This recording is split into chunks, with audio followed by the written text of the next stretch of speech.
Hi Alex. Okay, so trying again. So I couldn't get the video to upload, so I'm redoing it on my phone. So hopefully it will come through this time. Anyway, let's crack on.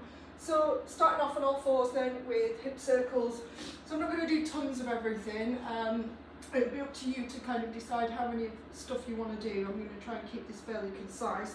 Just check in with your all fours position. You want to be heels of hands under shoulders, knees under hips. So you have a little bit of a tendency to come kind of small, a smaller base. So if you take your knees back so that they are actually under your hips, you'll have this nice long spine. So once we've got that sorted, we're going to come into our hip circles. So bring one knee closer to the midline to give you some support, and then start to just circle one leg. And I'm trying to not change the angle at my knee, because there's a tendency, if you get the leg and the foot involved, to completely miss out what's going on at the hip. So I'm very much focusing on stirring my thigh bone in the hip socket, as opposed to letting the lower leg and the ankle and the foot get involved. You reverse the circles, you maybe do up to 50 on each side. Going to switch sides. So again, circling the leg in one direction, keeping the pelvis relatively still, and then circling in the other direction. And again, I'm going to let you choose how many you want to do. I'm not going to do tons of these. Okay, so that's the leg circles. So moving on then into hip extension.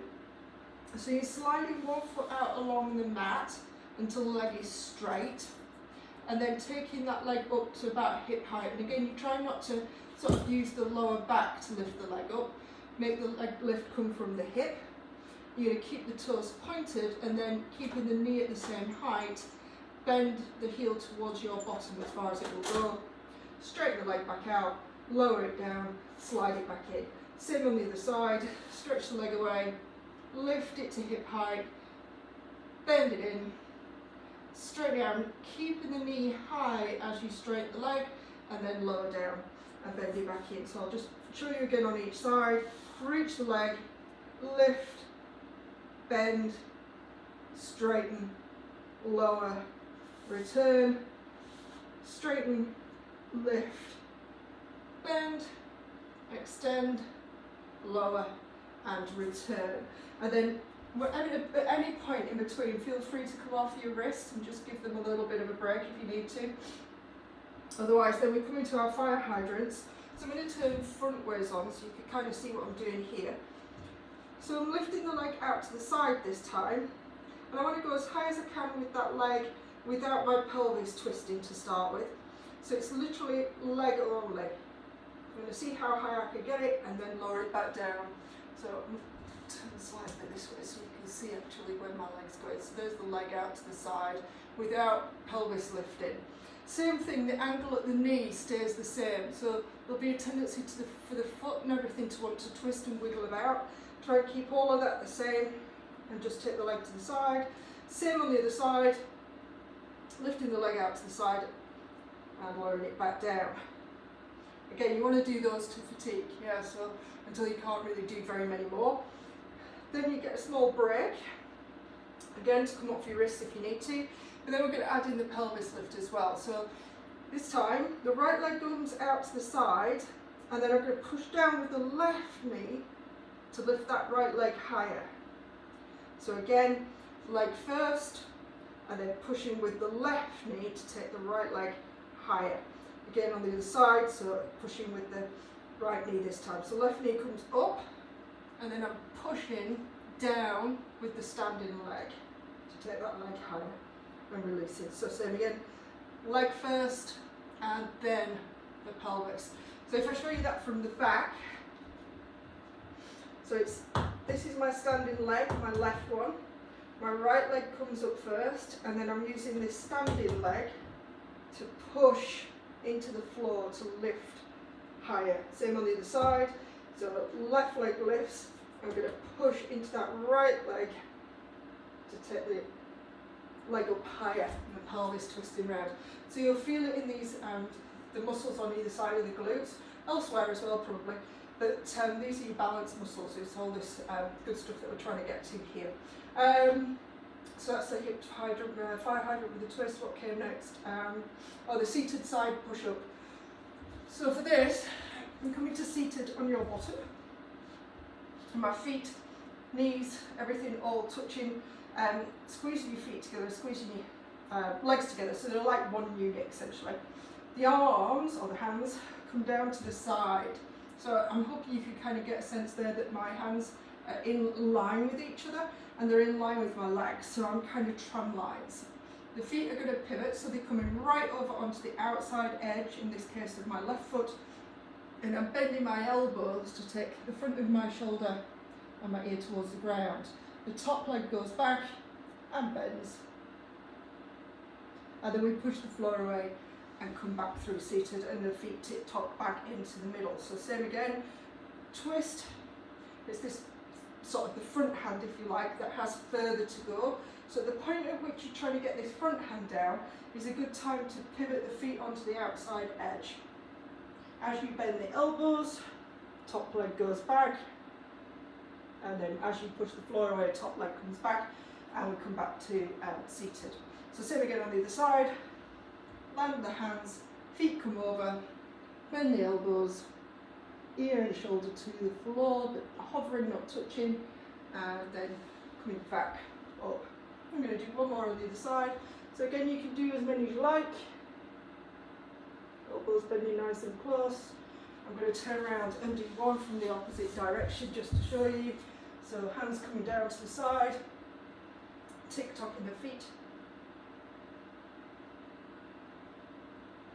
and back up. So just so you can see what the back elbow is doing. So it stays fairly close to the body, nice and compact. Then we came into our 90-90s, didn't we? So 90-90 as best we can. And we're starting off with lifting up the foot of the back leg. So you can use your hands to give you some support, and the further away you lean, the easier it's going to be to take that back foot up. Yeah. So you've got to kind of choose your own adventure a little bit. Pick a position where you can only just pivot your back foot up off the ground. So my knee's staying at 90. Again, nothing's changing there. I'm just literally turning my thigh bone in to take that foot off the ground. And again, I'll show you from the back. My pants coming down. Show you from the back. So it's not a very big lift. The further away I go, the easier I find it. But I want to be able to just get it off the floor. So it's a big challenge into the hip joint. So then we take that and we go into a full leg lift. So again, I'm going to turn back around just so I can face you. And so you might need to lean away a little bit further, but we're picking up the whole leg off the floor. So I'm coming a little bit more upright just to challenge it that little bit more. So I want to be able to get the leg off, but I want it to be as challenging as I can make it and still manage to do however many. And I'm again leaving you with the decision about how many to do. I want to try and make it so that you fatigue, so you find it difficult to do another one. And that might be 10 one day, it might be 20 another. So that's the whole leg lift. And then we take it into our forward kind of movement. So chest stays lifted, and hands come down in front. So I've got one hand near my foot, one hand near my knee, and my chest is going over my front thigh. So I'm hinging forward. You can have your hands further out in front if that makes more sense. I'm hinging forward and then pushing away. And you can use your hands or your arms strength as much as you want to, or you can use the strength of this front leg. So what I mean by that is, if I go without arms, my arms out to the side, I'm now using the hip of this leg to lift me back up by pushing that leg down into the floor. So as I come over, take my hands out of the way so you can see, I'm now pushing down with the leg to lift me back up, and you'll feel a lot more work in the glute and the hip on that side. So your hands, you could go prayer hands, or if you need some support, just tent the fingers and see how much you can do with less and less weight in your hands. So just showing you again on the other side, we've got our 90-90 position. which again you'll feel different from side to side, so however far you need to lean to be able to pivot that back leg so that you can just lift the foot up to start with.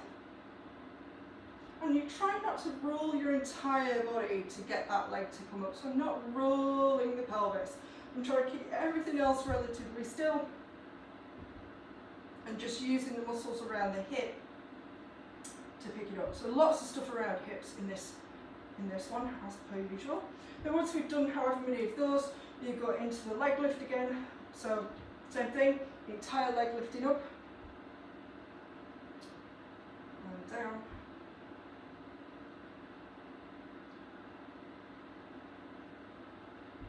And again, choose how many you want to do. Some days will be easier than others. And then the same thing, chest over front thigh, so you can choose where your hands go. Chest coming forward and then lifting back up. So tented fingers makes it a little bit harder because you've not got as much support. And then if you want, you could take your hands away and use the pressure down of the front leg to help you come back up. And then we went into a couple of rotational stretches. So we've got our pretzel stretch. So lying on your side, your bottom hand takes hold of your top knee, your top hand, takes hold of your right ankle, bottom ankle, oh God, left and right, not my strongest point. And the main thing to remember is, if I can just lift this leg out of the way, you want to take that bottom leg back out of the way, so you get the quad and hip flexor stretch. So once you're there, you're holding on and then allowing the chest to open to the ceiling, aiming to get this front knee down, back foot down, and then opening out the shoulder to the floor. And all you've got to do is be here and breathe with every out breath. Just allow the body to settle into the stretch that little bit more.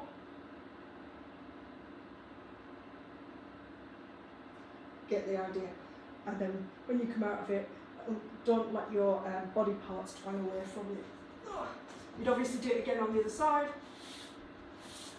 But for now, I'm just going to show you the last one, which is the piriformis stretch. So bending one leg in, out of the way. I'm going to bring the other one across, so you cross in over with the legs, tying yourself in another little knot. You want the base of the big toe on the floor, and you're trying to sit the opposite hip bone, or it's the same hip bone, the same sit bone, sorry, sitting the same sit bone down towards the floor. You're trying to get equal weight on both sit bones, that's a better way of describing it. Opposite arm loops around, the other hand becomes a kickstand behind you to lift the spine, and you rotate away. So you feel the stretch, all down the glute. You spent so much of this session is going to be working the glutes and the hips. And then you slowly release. And we twist the other way, so in the direction of the foot. Same sort of hand position as before with the side sit-ups, so my hands are in line, roughly under shoulder, well, shoulder distance apart. Same thing, I'm going to bend the elbows and take the front of my shoulder and the ear towards the ground, whilst this knee is pushing out away from me. And you can kind of push in and out of that, so you don't have to hold it too much. You come down and push away, and it's a sneaky way of getting a little bit of work into the shoulders. The back shoulder will be working harder, so if that's the shoulder that's a little bit more grumpy, just be nice to it. You may do more on the other side and less on the grumpy side. So you can pulse in and out of it, or you can just kind of hold, but you're just then allowing that knee to push away from you to get more stretch again into the glute. And then when you come back up, you want to unravel and then repeat on the other side. I think that was about it. I can't think of anything else on that thing off the top of my head. So hopefully the written instructions made sense in the meantime, but otherwise I will be seeing you Tuesday anyway, so we'll go there.